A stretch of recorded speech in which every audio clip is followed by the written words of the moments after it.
Okay, so we are continuing with the amazing teachings of Rabbi Nachman from Breslov. We're doing Sichot Haran, and tonight we have a somewhat controversial Torah, controversial teaching from Rabbi Nachman. It's something which is it's somewhat well known and very spoken about. It's Torah Nun in Sichot Haran, and this is where Rabbi Nachman talks about his philosophy about the world of doctors and medicine. And it's something that I think we can make it a certain case study of how to look at what Rabbi Nachman's words and how to look at Rabbi Nachman's teachings, and famously, just in a nutshell, so Rabbi Nachman was against doctors, and he told people that you shouldn't go to doctors. And doctors are bad news. Stay far away from them. He says it's usher to go to doctors. It's forbidden to go to doctors. That's what he told his students, and based on this, a couple of years ago during COVID, so many people in Israel, so they put up posters of this Torah, like Mamash Sichos Haran, Torah Nun, that they were putting up copies of the words of Rabbi Nachman as a reason that we shouldn't take the vaccine.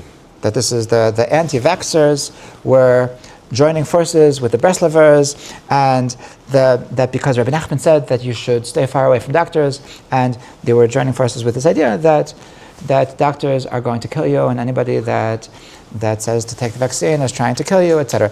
And so this is why there's a certain element of I don't know how you could there's a certain simple way of understanding Rabbi Nachman that would claim that the Rabbi Nachman is against going to doctors, and he would say that never go to the hospital, never go to a doctor, and so I was listening to a class from Rabbi Rosenfeld, who's a very famous Breslov personality. He's the father-in-law of Rabbi Nosson Maimon, who's popular today. So it's his father-in-law. This class was given in 1973, and you can find it on the internet. And so in 1973, he was saying that, maybe it's 1976, I don't remember, that he was saying that like the Rebbe said that don't go to doctors, and he starts his class by bringing this into another topic called Emunat Chachamim. Okay, Emunat Chachamim means that there's an idea to trust the sages, and if you just trust Hashem but don't trust the sages, then you're not going to find your way. You're not going to be able to serve Hashem properly if you don't trust rabbis. Okay, a person that has trust issues is going to have issues with Judaism because the only way to get anywhere is only if you trust leaders, if you trust authority. So people that have issues with authority in general are by definition going to have an issue. So he brings up this idea of Emunat Chachamim, and he says, and this is like I'm not supporting this, but what he says is that this how you learn this Torah, how you approach this teaching of Rabbi Nachman is really the litmus test of are you a success when it comes to Emunat Chachamim, because it's not a big deal to trust Chachamim when they're saying something which is neutral. The whole test of Emunat Chachamim are how do you trust Chachamim when your gut is screaming no, and yet the Chachamim are saying yes. So do you say, oh yes, that is Emunat Chachamim, to quiet that feeling in your gut and to blindly follow the advice of the Chachamim, of the sages. So that, says Rabbi Rosenfeld, is the true test of Emunas Chachamim. And that's why, says Rabbi Rosenfeld, so that when we read this teaching of Rabbi Nachman, the Rabbi Nachman says to stay far, far away from doctors. So, I'm thinking as I'm saying this, like if a person would hate me, they would take a clip of what I'm saying now and say, look at what they're teaching, look at what Rabbi Kilstein thinks, and no, but I hope it's clear that in a couple of minutes I'm going to explain why this is not what I believe. Okay, so I could actually, both of my background as a patient and background in biology and that kind of thing. So a lot of it, it really depends. It depends mostly on your batachon. It depends on a lot of things. It depends on if the medicine's good or not. But first of all, I want to discuss this idea of Emunat Chachamim. First, I want to speak this idea of Emunat Chachamim, of what it is, and then we're going to go. Then we'll see what he actually says, and then we'll get into a discussion of medicine itself. Okay. So first of all, Rabbi Rosenfeld claims that as we read this teaching of Rabbi Nachman, so it's important for us to have Emunat Chachamim, and Emunat Chachamim dictates that even though he's saying something which is a little bit against what we're used to, what we believe, what we would like to believe, so nevertheless, nevertheless, because we are Hasidim of Rabbi Nachman, so we have accepted upon ourselves to believe what he says, even if it goes against everything that we believe in, and this is a certain element of blind faith of a Moshe Chacham. And so I want to address this from a couple of perspectives. Number one, that the idea of Moshe Chachamim, so that it doesn't make any sense to have a blind faith in a Moshe Chachamim in somebody that is not alive today. Okay, that to have a blind faith in something that was written, in our case, is talking about 300 years ago, that it certainly makes no sense, because a lot has changed, and it's very possible that if Rabbi Nachman himself would be alive today, so he would have something else to say. And this is the case certainly when it comes to, it's even in the same conversation, that the Gemara in the 7th parak of Gittin talks about different ideas of different medicines, of different kinds of herbs that they would use to fight different kinds of ailments. And there's nobody today that would say that you should do such a thing. And I think even in the times of the Rishonim, that they said, in the medieval times, they already said not to follow these things, because the Chazal were speaking based on what they understood at that time. And there's no reason, there's no amunas chachamim that we trust what Chazal say. They were simply saying what they understood based on the knowledge that was available in their time, and they would be the first ones to say that if they would be around today, that no, of course, now you should follow what they say today. Yeah, you wanted to say something? Yeah, I was going to ask besides in something in medicine where we might say that, okay, the discoveries changed and how the understanding of the world changed, that kind of thing, does it also come up in other areas that I might outwardly assume don't change or has nothing to do with medicine, that one can't really just rely with blind faith on a prior door, someone from anything, prior door? Nothing. I think that there shouldn't be amunas chachamim in anything. If there's something, I don't know what would be another example. I don't in know halacha, if you read a halacha, if you read a halacha in Hilchos Shabbos, and it's from a source from 300 years ago, and it says very clearly that such a thing, that you know that you've always done this, or you know that you've always not done it, and you see that it says very clearly in this source from 300 years ago that the opposite of what you thought.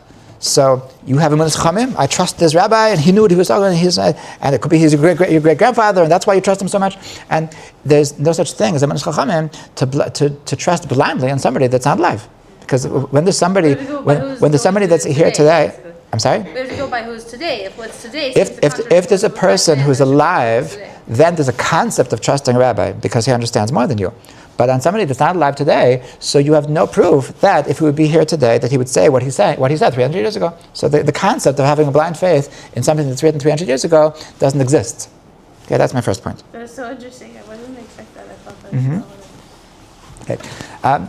Now number two, the second issue I have with this application of Amunas Chachamim when we're reading something from Rabbi Nachman to go against what he's claiming that like our inner conscience is telling us that, like, of course you go to doctors, of course, like my daughter is dying,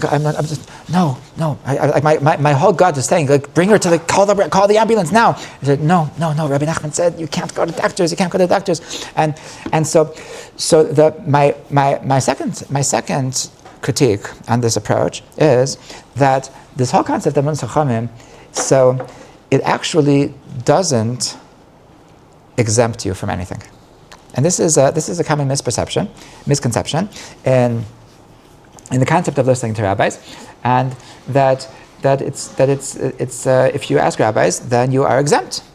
Then Amunas Chachamim is that I trust whatever the rabbi said, and because I trust blindly what the rabbi said, by following the rabbi, I am no longer responsible for my decisions.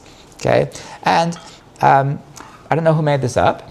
Probably some rabbi that was trying to give his get power among his students, and don't trust me, don't worry, it's on me. There's no such thing as it's on me, and everybody is responsible for their own decisions. And when you come up to Shamayim and they say that they ask you, why did you do that? Why did you kick your child out of the house? And don't you know that they feel they got so depressed and they committed suicide all because of you? And you'll say, no, it's okay, Hashem. My rabbi told me to. So that doesn't cut it. Like there's no such concept that because you were listening to a rabbi, so that exempts you from anything, for many reasons. And the most simple reason is that who decided which rabbi to go to? I remember I had a question during the Second Intifada that my mother wanted me to come home because she was scared for my security, and I wasn't so excited about going home, and so I wasn't sure, like, should I listen to her, should I not listen to her? And at the time, so there was a dispute between Rav Yashiv and Rav Chaim Kanievsky, that what should a student do in such a situation, that your parents want you to go home, should you listen to them or not?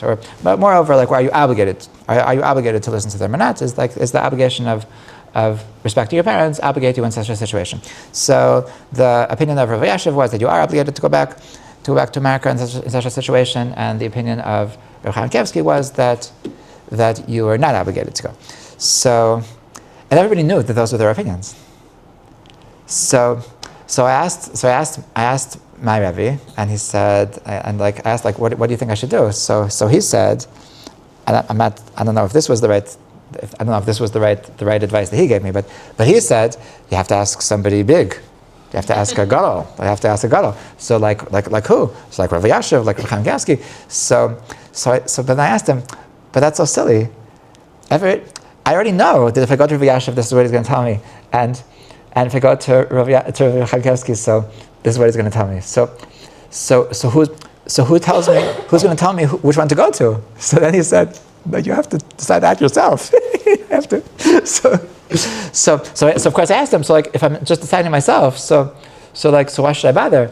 So he said that because when you go to an actual rav, to a live rav, he's speaking about a live rav. When you go to an actual live rav, so then, like, together with the psak, it's also a bracha that the psak should work well with you. Okay, so that's but ultimately, it's very clear in the whole situation that I'm the one, and it's not just me. Like in any situation, so anybody who has any question, so knows. Like, unless you're like very, very ignorant and you don't realize that your local Orthodox rabbi is not the only rabbi in the entire universe. So everybody knows that there's different rabbis that you could ask, and you're very aware that if I asked a different person, I might very well get a different answer. So who asked you to ask this rabbi? Why didn't you ask a different rabbi? And like how dare you trust this rabbi blindly, as if it's coming straight from God, when you're the one who chose to go to that rabbi? Okay. So that's first of all. So of course it's obvious that you're the one who decided to go to this rabbi. So of course you can't say that I'm exempting myself from any responsibility on my decision because I decided to do this.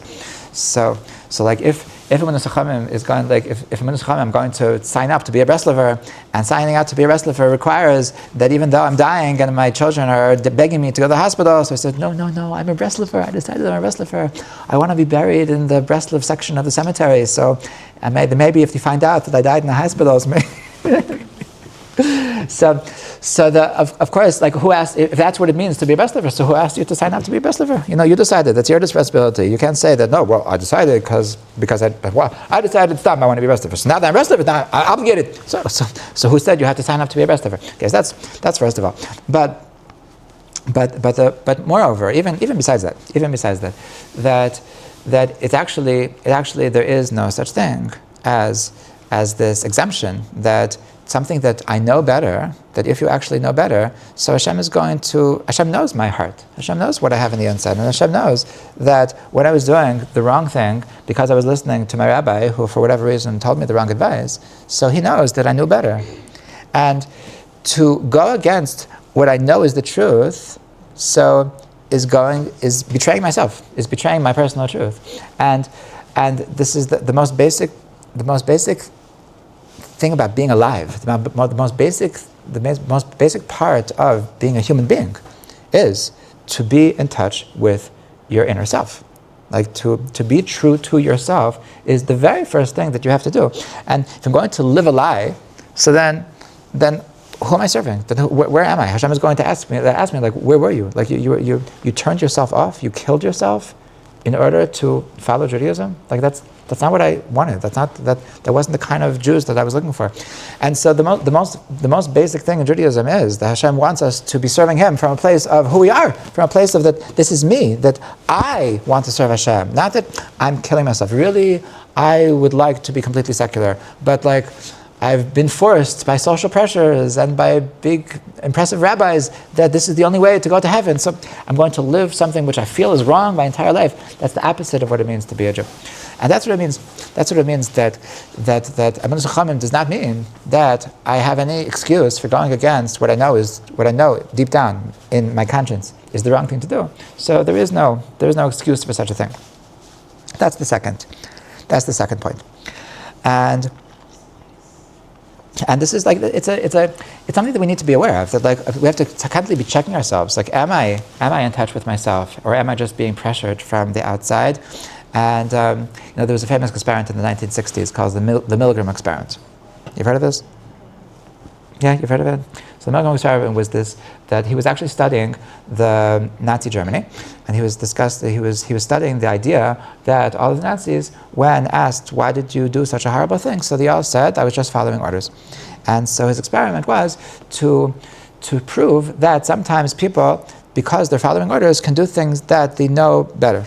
Okay, they can go against their better judgment because the person telling them is saying it with a lot of self-esteem and looks very professional, and so the experiment was that they had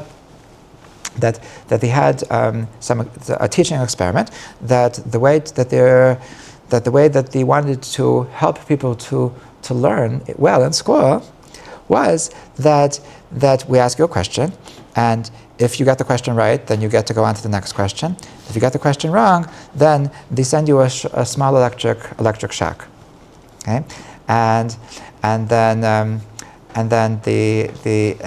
as you progress and you get more questions wrong, so every time, so you get a little bit bigger electric shock, and so it would start as something which was just a little sting, and that it would gradually grow much bigger, and I believe that at least 65% of the people got up to the point of 350 watts, which is like I'm not sure if it's lethal, but it's very, very close to lethal, and a good, I don't remember the percentages, but a good amount of people did enough electric shock that would completely kill them, and sometimes they would have hesitations, they would have anxiety, and they wouldn't want to do it. And at those points, I forgot to explain that it was all fake.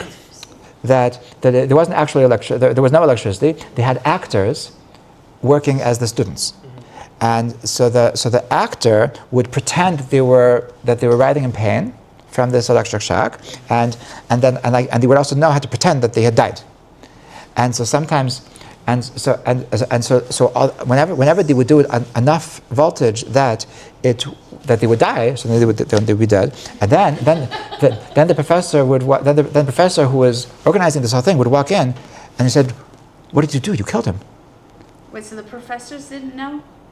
No, the professors were part of the plan. The person organizing this was part of the plan, and the students were part of the plan, and the volunteers were the teachers. The teacher's job was to ask the questions, and if the person got the question wrong, then to higher the voltage. Okay, so you had innocent people, and it was illegal. Like there was a lot of legal issues because the volunteers were traumatized by the fact that they thought that they had killed somebody, and they didn't really understand what they were signing up for. So it wouldn't go. It wouldn't go today, but it was an amazing study in the ability of people to go against what they know is true. Like if you would ask any normal human being that doesn't make any sense to kill a person just because they didn't know the answer to a question, so nobody in the right mind would say yes. And yet, because they had been told that everybody here agreed, everybody had signed that it's okay, I'm going with this. So suddenly, and you have like a professor that looks with a big suit and looks very, very put together, and he's telling you that no, you need to go on, and so suddenly I forget about my inner judgment. And so this experiment should be a wake-up call that that you never know. You never, like, how much are we just acting like sheep? Maybe we're actually going against our better judgment, and maybe we need to sit with ourselves, maybe do a little bit of hisbodedus to actually ask myself, am I actually living a life that I believe in? Am I actually living a life that is according to my own moralities? Or maybe I just drank the Kool-Aid, and like I'm doing things that that I've been told that this is the right way of life, and it really goes against what I actually believe in. So this is I think an important point, that the part that a second reason why Emunah Chachamim can't ever ask a person to go against what they know is true when it comes to something of morality is because a person never actually loses responsibility. A person is always responsible for the decisions, and there's never this excuse that, like, I'm coming with a letter from my rabbi. No, it's okay. My rabbi said it's okay, so therefore I can do something that I knew deep down is wrong. Okay, and a third critique on this mindset, for this way of thinking that we should accept what Rabbi Nachman says about doctors, even though it goes against our better judgment, is something that Rabbi Nachman himself said, and that is that the ultimate job of our rabbis and our teachers is actually not to tell a person to go against what they think deep down, but rather Rabbi Nachman teaches that the task of a rabbi is actually to reveal to a person an inner truth that he already knew. Okay, and Rabbi Nachman said a very famous story about this. That the story of the treasure chest. That there was a Jew from the town of Krakow, and he had a dream. And in his dream, so he was being told that he should go to Warsaw. And in Warsaw, there's a certain bridge, and under that bridge, so there's a treasure chest, and he should go, and if he goes there, he's going to find the treasure chest. And so he told his wife, and it like we have financial trouble. I don't know where, like, my business isn't going so well. It would be really nice if I can get a treasure chest. So he decides he's going to go. So he goes all the way to Warsaw. It's a 2-hour. It's a 2-week trip. He goes all the way there, and he sees exactly where it is. He sees exactly where what he saw in the dream under the bridge, and lo and behold, there's a guard standing right there. So he's waiting around. He's waiting for the guard to walk away, and like, the guard's not going away. It seems like this is a patrol. This is what he does. So after like 10 hours of waiting, so like he doesn't have patience anymore. So he says, Mr. Guard, I'll be honest with you. I was really waiting for you to go away because I would like to dig something up exactly where you're standing. And so he says, what are you talking about? So he said, okay, if I'll be honest with you, I had a dream that exactly where you're standing, there's a treasure chest, and I would really like to get that treasure chest because I'm struggling financially.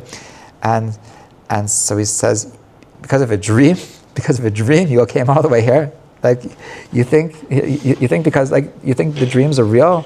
You know, I also had a dream. I had a dream last night that there's some guy in Krakow that his name is Yankel, and in his kitchen, under his oven, there's a treasure chest. You think I'm going to go to Krakow? I'm going to go to find this Yankel guy? Like, dreams are stupid. Dreams are nothing. Like, and then he said, Yankel, I'm Yankel, and I'm from Krakow. Oh my gosh! And so he goes home, and he looks under his oven, and he finds, lo and behold, there's a treasure chest. So this is the famous story. So Rabbi Nachman said that he's telling the story to explain this is the idea of going to a rebbe. That this is why we need mentors. That the people ask, why do you need mentors? Why do you need to go all the way to the mentors? So Rabbi Nachman said that, you know why you need to go to a rebbe? The reason why you need a rebbe is because the rebbe is the only one that can tell you that the treasure was under your own nose. And if you wouldn't have gone all the way to the Rebbe, then you wouldn't know that you have the treasure. You would just live your entire life that without knowing that you have this wisdom, that you have this insight. But the job of the Rebbe is to reveal to you that you had the treasure all the time. Okay? So this is how Rabbi Nachman looks at the task of a Rebbe, the task of a mentor. That his point is not to brainwash you. his point is to polish you. His point is to show you, like, look, you know this. To bring out something that you actually understood yourself, that you didn't realize that you understood yourself, that you actually were being brainwashed by everybody else. Really, the entire society was brainwashing you to forget about your inner truth. And the task of the Rebbe is to awaken in yourself that you actually know this. And this Amunus Chachamim that Rabbi Rosenfeld is describing is that a person knows the truth, and I'm supposed to turn off my truth because I want to listen to the rabbis. That is antithetical to the whole concept of the tafkid of the Chacham in the eyes of Rabbi Nachman. Okay? So this is why, just as an intro to this discussion, so that the thought that Rabbi Nachman would want a person to go against his better judgment, to go against his own morality, because Rabbi Nachman said so, that is unimaginable, and it's not what Amunus Chachamim means. It's not what Amunus Chachamim means. Okay, so now so now let's move on to actually what Rabbi Nachman says, and it's a very long Torah. It's a very long section over here. So I'm not going to really learn the whole thing inside, but I'll tell you the synopsis of what he says. I'll read the beginning. He says, "Me'inyan daktarim." Daktarim. That's the plural of doctors. Me'inyan daktarim urefuas. Doctors and medicine. Rabbi Rosenfeld, so he has two classes on this. The first class is where he talks about Amunus Chachamim, and he talks about how like doctors don't know what they're talking about. They're all just talking garbage. Then he has another class, and he says, by the way, it's not just doctors, it's also medicine. Because it says doctorum or refuas. Like refuas is like medicine. Medicine is all garbage. Anyway, so minyan doctorum or refuas. Here b'ledaber imanu ma'od v'hay megana ma'od bin refuas v'doctorum u'mazim ma'od l'chol misharet zalachos l'chayev l'chayezara u'bnei beisa. Anybody that has compassion on their own life, anybody who has compassion on the life of their children and their family, should distance himself betachlis harichuk, with extreme distance. Stay far, far away from anybody who talks about medicine and doctors. Even if there's somebody who's very sick in your house, just trust Hashem.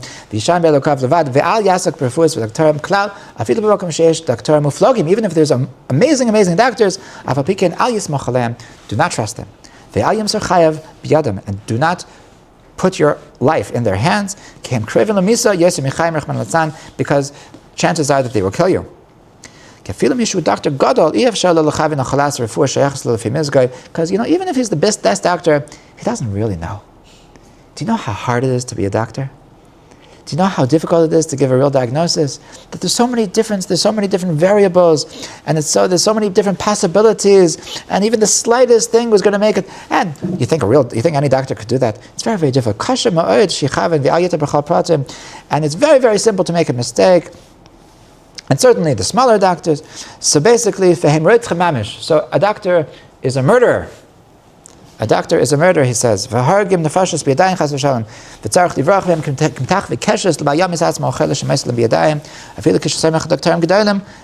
gadol. Even a big doctor is a big, big danger. So you should stay far, far away from it. And then he tells a story that happened at the doctor conference in Lemberg. What happened in Lemberg? So Rabbi Nachman says that there was a big conference. You guys freezing, by the way? Yeah? You could turn off the air conditioner. Over there, it's the... Thank you. So he talks about the doctors' conference in Lemberg. What happened in Lemberg? So first of all, Rabbi Nachman says that he spoke to a doctor, a big doctor, and the big doctor told him, the doctor told him, you should really stay away from doctors. That's what the big doctor told him. Okay, that's number one. And then he was listening to there was a survey. There was like a panel. There was a panel. Mm-hmm. There's a panel of different doctors, and they were discussing a certain kind of sickness. And there were two schools of thought. That the first school of thought said that for this particular sickness, so the sick person needs to only have very sharp things and very charifus. And having charifus, having very sharp foods and spicy foods and is going to heal them, and you should stay far, far away from anything sweet. Anything sweet is going to kill you. And sharp things, that's what's going to heal you. And the other school of thought said that no, if the person that has this illness, they need to eat sweet things. And the only thing that's going to save your life is only if you eat sweet things. And if you eat sharp things, that's going to kill you. So Rabbi Nachman says, we have this big, big argument between the big doctors, between the biggest doctors in Europe, and each one says that the other one is murdering their patients, and only I know the truth.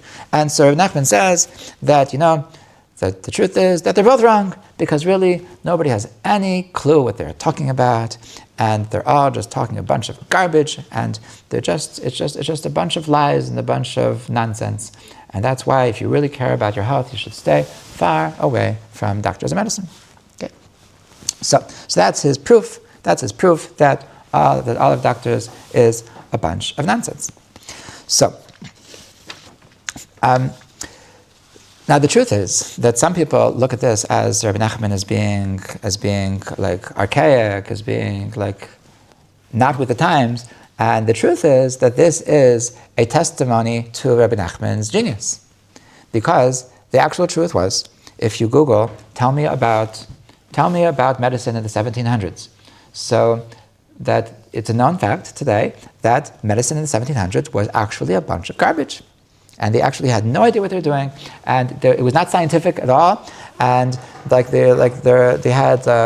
believed in bloodletting.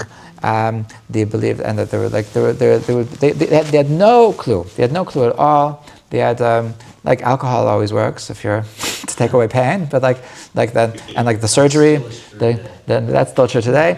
The surgeries there's only one kind of surgery, and that's amputation, and it was done without anesthesia, obviously, and without antiseptics, and so most people that had surgery died from the surgery. And it was horrible. The medicine in the 1700s was not scientific, and it was actually, and Rabbi Nachman, he was such a genius that he saw through the bluff. That's actually awesome. That's actually a testimony to his greatness. That even though you had these people in white robes, that everybody, all the biggest professors in the world, were saying yes to the doctor, the holy doctor, and he was the only normal person, like the emperor has no clothes. That he's the one, hey, just because everybody's saying the emperor is so awesome, but he's actually naked. He's the only one that saw through the bluff. And so it's actually a testimony to Rabbi Nachman's being ahead of his times, not being behind his times. Okay, so there is no doubt that Rabbi Nachman explains himself that the reason why he's saying to stay away from doctors is because I proved myself that it's a bunch of nonsense, and so there's no doubt that today that it's scientific. So of course he would say that you should follow scientific medicine. Does he ever talk about the Rambam? Because obviously the Rambam himself was a doctor and was very successful. I don't know how successful the Rambam was, but no, there's a very good. I mean, there's a story some of the things. I wouldn't be surprised if he was against the Rambam anyway. But just Shita-wise, in terms of... Right, because it could be that because the Rambam was also a philosopher, and he was very against philosophers. But it could. This is just there's certain things that I would think that he might have been less against the Rambam than the random people in Europe. Perhaps, but the impression I got is that he would be against the Rambam's medicine as well. Do you think we'll think that in another 300 or 400 years that our medicine today has? No, because medicine today is scientific. Yeah. What scientific is. They thought it was scientific then. No, they didn't. There wasn't the concept of scientific medicine back then.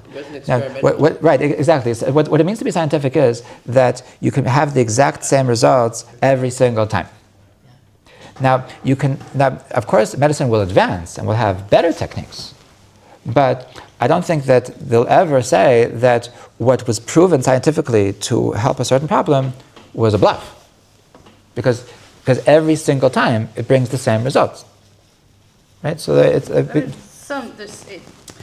It's just that, like, there's some areas of medicine, let's say diabetes is very well known, and there's some area of medicine that's mamash really, really not. And for, like, I've even personally been through certain situations where I've even gone to, like, or Morgenstern and that kind of thing, and got advised not to go down a track to do a particular test because this particular disease, even if I have it, is so not well known that the better cure doing we're going to get to that. It's a very good. It's a very good point.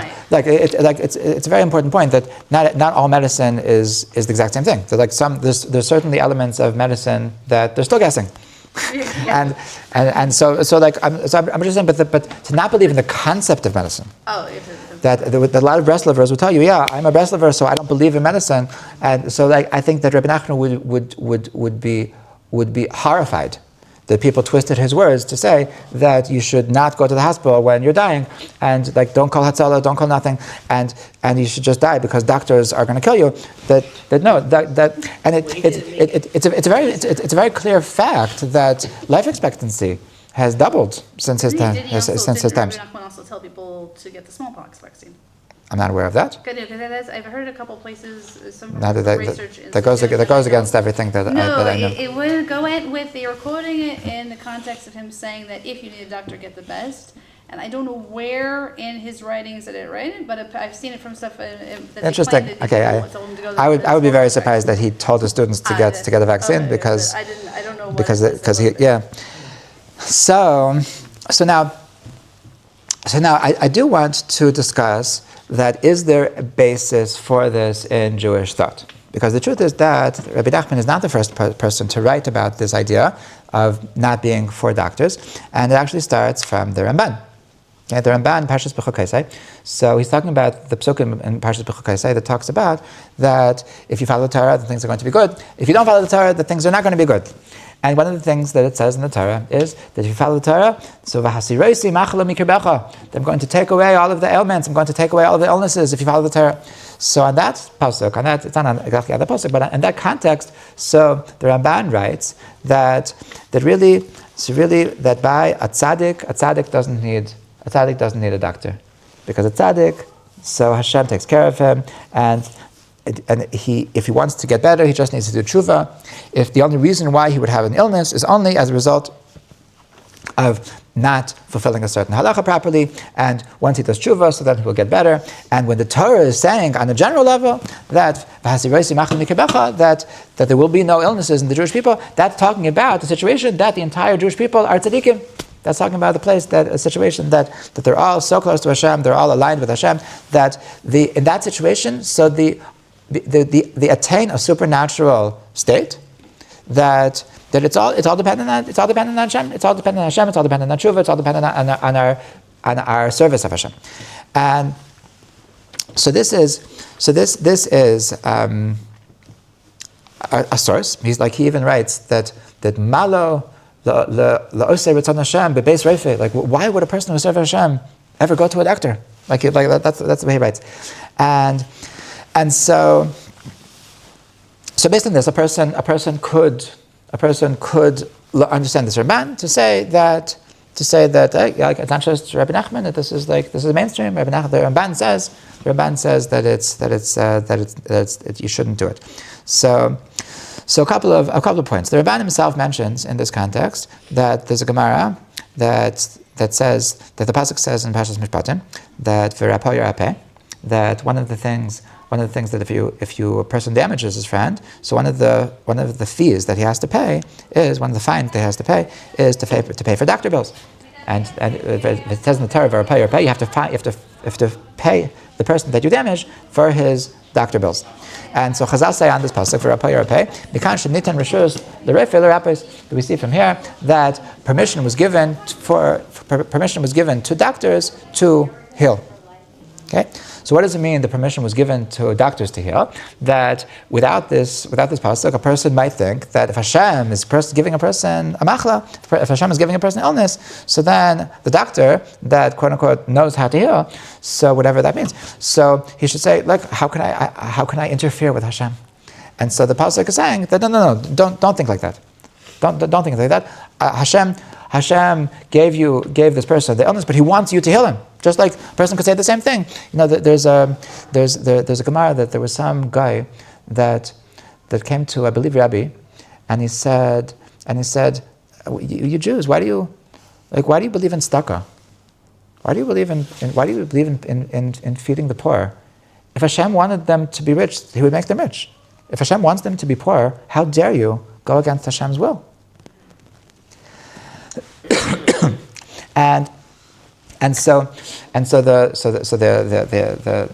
Rav answered him that Hashem gave the poor people, Hashem made poor people in order that the rich people should have mitzvahs. He gave us the responsibility, He gave us the Sichot, He gave us the merit of being partners with Hashem to fix the world. And that this is exactly our role in the world, is not to accept a broken world, but Hashem is giving us a broken world in order to allow us to be His partners in fixing a broken world. Okay, and so that's what it means that mikan shenitim rishus l'rei v'lerapis. That's what it means, that the doctor has permission to heal. But says the Ramban, that doesn't mean that the sick person has an obligation to go to the doctor. Okay, that's the doctor has to heal, but the sick person, so it would what? The guy who has to pay. Has to pay, yeah. But really, if the sick person would really be holy enough, then he wouldn't have to go to the doctor. The sick person was holy enough. He would just say, Hashem, I'm in your hands. You gave me this illness. You can take it away. Okay, and the person says the Ramban, a person who's holy enough actually doesn't need doctors. So the Ramban clearly is talking about a very holy person. Also, it sounds from the Ramban he's talking about during the time that we have prophecy. That during the time we have prophecy, so then it makes sense that you can go to the prophet, and the prophet will tell you that, oh, I see on your forehead that you spoke Lashon Hara this morning, and if you do tshuva, so then your fever will go away. But if there's no prophet, so then. But like the Vilna Gaon also held that not to go in doctors. Like it sounds like I would assume that the Vilna Gaon, I would assume that I'm not on level, I should go to a doctor. Mm-hmm. The Vilna Gaon, if he felt that he was on level not to go to a doctor, he would not need a doctor. So I guess it doesn't necessarily be dafka like prophets, but like they're obviously. I don't know if I don't. I'm saying what the Ramban was talking about. The Ramban actually mentions prophecy in this paragraph. How do you know if if somebody's such a tzaddik or such a gadol that right? That's another important point. That if I'm reading this Ramban, how dare I assume that I'm holy enough? The Ramban is clearly saying that you have to be at a very high spiritual level to assume such a thing. So how dare anybody think that they're holy enough that I don't have to go to doctors? That Hashem, that if the Ramban is clearly saying that it's only by a very big tzaddik, so if I think that I'm such a big tzaddik, so I'm probably not a big tzaddik. No, like from my experience, big tzaddikim don't think that they're big tzaddikim. So then they would go to the doctor. So they would go to the doctor, right? A person who's. And why would they be afflicted with these things when it's clearly seems that? Why would they? There's a million reasons why. If we believe that they're such tzaddikim, obviously maybe they don't believe it from their own eyes, which is why they go to the doctor. But if we believe it, then and if they shouldn't they not be afflicted with these things, or shouldn't they have cures? Even shouldn't the doctor cure them? We don't know why Hashem does bad things to good people, but there's always reasons. There's always exceptions. There's always people. everybody dies at some point, and we don't try to understand everything. But I'm just saying, in this particular decision-making process, that this particular tzaddik has a certain affliction. So how dare he think that I'm the big tzaddik, that I just need to daven? I don't go with the regular rules of regular mankind. Okay, now. So there is a discussion. How should we deal with this Ramban? There's a tshuva in Avnei Nezer. Avnei Nezer and Cheshemish B'Kuf Tzaddik Gimel. It's actually not from the Avnei Nezer. It's a tshuva from his father, where he says that it's permitted not to go to doctors nowadays because of this Ramban. Because a person is allowed to assume that the Ramban applies today, and also because the doctors don't always know. So he says it's permitted for a person not to. And there is discussion, can you rely on the Avnei Nezer? Now, first of all, it's not even the Avnei Nezer. Also, the Avnei Nezer himself was 200 years ago, and it's not clear that the Avnei Nezer himself would have. You were permitted even if you weren't on the level not to go? He doesn't go into that, but it's an important point. Now, the it's a known fact that the Chazon Ish was very into medicine, and he certainly sent people to doctors, and he even told doctors how to do it medically. He believed in medicine, and he writes in his shuvas that he always to follow what the doctors say. Not always, but like consistently when he was asked, he would tell people to listen to what the doctor said, and it's a known thing that the Lubavitcher Rebbe would tell people to follow the doctors. And the Lubavitcher Rebbe said an interesting thing that regarding going to a big doctor, going to an expert doctor, and that is that a person could think that okay, I go to doctors, but at the end of the day, it's Hashem deciding if I'm going to live or die. So if it's Hashem deciding if I'm going to live or die, so how can I decide I want to go to only a certain doctor? If I'm going to only a certain doctor, so of course that means I'm trusting the doctor and not trusting Hashem, and that's going against my trusting in Hashem. So, but the Lubavitcher Rebbe said a very interesting thing, that of course it's Hashem who's tilting the hand of the doctor, but it's so Hashem is sending angels to the doctor, and the angels are going to heal you or not, chas v'shalom. And he says that a big doctor has a big angel, and a small doctor has a small angel. So when you're going into some surgery, so of course I believe that whether or not I'm going to live or die is going to be if Hashem decides. But I know that Hashem has this reality that He sends the big angels with the big doctor, and He sends the small angels with the small doctor. So how could I say, Hashem, I'll take your small angel? Like, who says the small angel is not for you? Maybe you were supposed to take the big angel. So it's not a contradiction to believe that Hashem is calling the shots, to want to have the best doctor. Okay? So there's nothing wrong. A person should be responsible, and in a dangerous situation, that some doctors have a better track record, some doctors have a worse track record. So there's nothing lacking in a person's emunah to go to the doctor that has the better track record. Now, my last point about the subject of refuahs themselves is that some would like to connect this idea of Rabbi Nachman's, that he didn't like doctors. Some would like to connect this with another idea of Rabbi Nachman, that Rabbi Nachman was all into simplicity. Okay, one of Rabbi Nachman's biggest themes was the theme of simplicity, and he didn't like overthinking. And he has a whole story devoted to this. This the Ma'aseh Michacham V'Tam, that he talks about how thinking too much is going to get you into trouble, it's going to make you miserable, it's going to make you a failure in life, whereas simplicity is always going to make you happy and is always going to make you successful. And so some would claim that when Rabbi Nachman was saying that to stay away from being a doctor, so that's because doctors are intellectual and they're sophisticated, and that's exactly what Rabbi Nachman was against, because going to medical school for 7 years, that's so sophisticated. I just like davening. Davening is so simple. And some would claim that's what Rabbi Nachman is saying. Whereas in my opinion, so the people today that go against doctors, they are coming from a sophisticated place, because the people that don't believe in modern medicine, right? So these are the people that believe in conspiracy theories. Okay? The people that they're convinced that the entire world of medicine is a big money-making machine. It's a big lie that they know that if we tell them the truth, that really all you have to do is take this bark and you'll be better, then how many pharmacies would go out of business, how many hospitals would go out of business. So the economy would crash if they would know the truth. And really it's a big lie that the entire world of medicine is lying to us all for the big bucks. That's all that they care about, all these doctors and all these schools and all these hospitals. So those, I know people like this. I know people that I know like my brother-in-laws of mine's grandmother was one of these people that they never went to the hospital, and they died from their illness because they didn't treat their cancer, and it really breaks my heart when I hear about Breslevers that they died from cancer because they didn't treat it, and so this in my opinion that's called being a chacham. That's what they're like. I know, like the simple way of understanding life is that the millions and millions of people involved in the medicine world, that they're actually good people, and they actually enter the world of medicine because they want to save lives and because they want to make the world into a better place, and that's the simple approach. That's what a simple mentality would tell a person.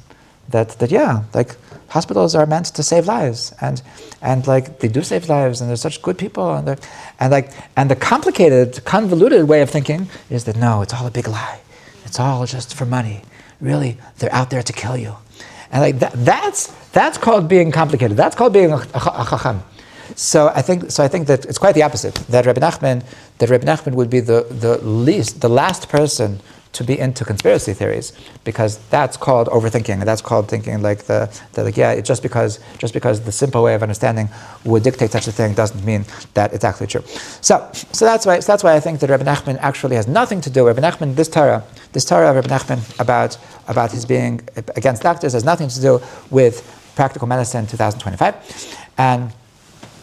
But I want to do just as a closing thought to ask ourselves: so what could we take away from this Torah? What is actually the medicine? What is actually Rabbi Nachman's teaching for us? How can we grow as in our service of Hashem from this teaching of Rabbi Nachman? So first of all, that we certainly should recall that what you mentioned before, that to take everything with a grain of salt. That the truth is that the doctors don't know everything, and that's always going to be true. It's going to be true in another 100 years as well, that the doctors don't know everything. And so to take things with a grain of salt. And so what does it mean to take things with a grain of salt? It means to get a second opinion. It means to ask medical experts that we have in Eretz Yisrael.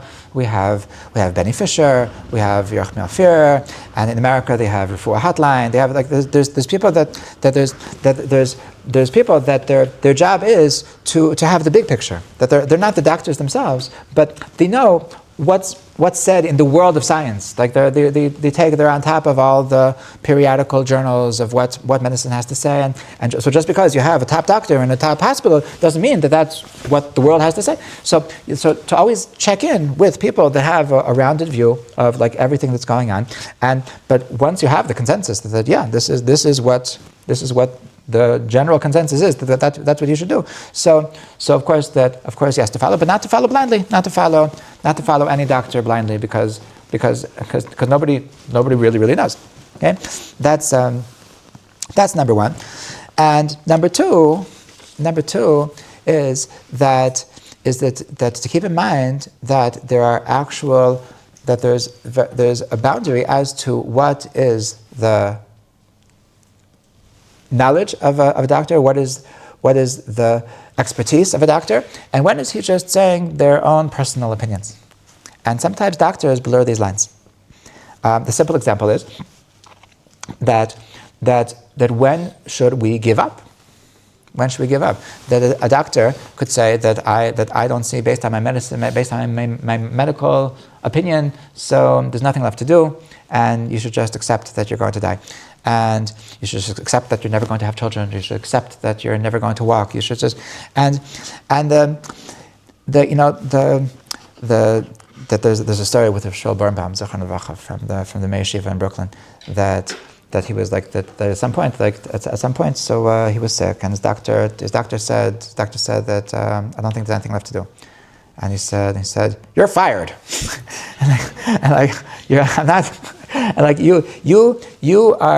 You're being reckless. You should have your license evicted because you are going out of the bounds of your expertise. That you are trained in how to diagnose and how to treat. You were never trained in when to give up. When to give up, that we have, I will never give up. I have Hashem, and this is whether or not I should give up has nothing to do with what you went to medical school about. So you have no right to exit your field of expertise and tell me that I should give up. Yeah, that's number one, and that when it comes to just giving up, so that's not part of their expertise. Another interesting thing that a very good friend of mine had an experience that sometimes doctors have philosophies. They have philosophies of what should be and what shouldn't be, specifically when it comes to abortions. That there's a certain doctor in Har Tzofim that she's very pro-abortion, and whenever there's any possibility of a baby being born with a certain kind of defect, so she says, yeah, you should abort. Like her philosophy is, why should we fill the world with imperfect people? So if you have a person that's going to be born with a certain kind of disease, so yeah, just better do without it. And and so this is a very dear friend of mine, that he went to this professor, and the professor strongly encouraged his wife to abort, and they went there. They asked the Rav what should they do, and he said the Rav doesn't know. He said the doctor doesn't know what he's talking about, and they had a baby, and it was no defect at all. It was completely perfect, beautiful baby. And so the 5 years later, so they were in the hospital, and they walked, and they met this professor, and he says, oh hi, like, and she remembered him, and so she said, and she was thinking about, oh, what's the other? Did you listen to my advice? And like, what happened at the end? What happened at the end? And so he said, you don't want to know. You don't want to know. And he said, no, tell him, it's really, it's okay. And his 5-year-old, the most beautiful 5-year-old, picks her up. This is what happened. And so like sometimes doctors, like it sounds like they're talking from like medical experience, and they're not coming from medical experience. They're talking just from their personal philosophies, which had nothing to do with their medical school. So sometimes a person thinks that they're following medical advice, and really they're just following just your personal opinions, and with nothing to do with being a doctor. You could be the biggest doctor in the world, and you don't know anything about simple morality of like what kind of children should be filling the world. So this is certainly what we can take away from Rabbi Nachman, that there are, to understand the limits of medicine, the limits of doctors' knowledge, and but I think that it's when it comes to these things, it's to be very, very cautious, and to understand that Rabbi Nachman was the most normal person, and Rabbi Nachman was very into following your own personal morality, and he would never want you to let somebody die in the name of being a Breslever, and he would never want you to do something that you know is wrong, and he would never want you to think, to second guess the entire universe and think that everybody's out to get me, and everybody's just part of this conspiracy theory. So I bless us all that we should go through life with normalcy, go through life with balance, go through life with a healthy approach to everything, not to be a fundamentalist in any way, and to always use our seichel, and to always use our conscience, and to find a way that, because deep down Rabbi Nachman tells us that we do know the truth ourselves. B'ezat Hashem. L'chaim, l'chaim.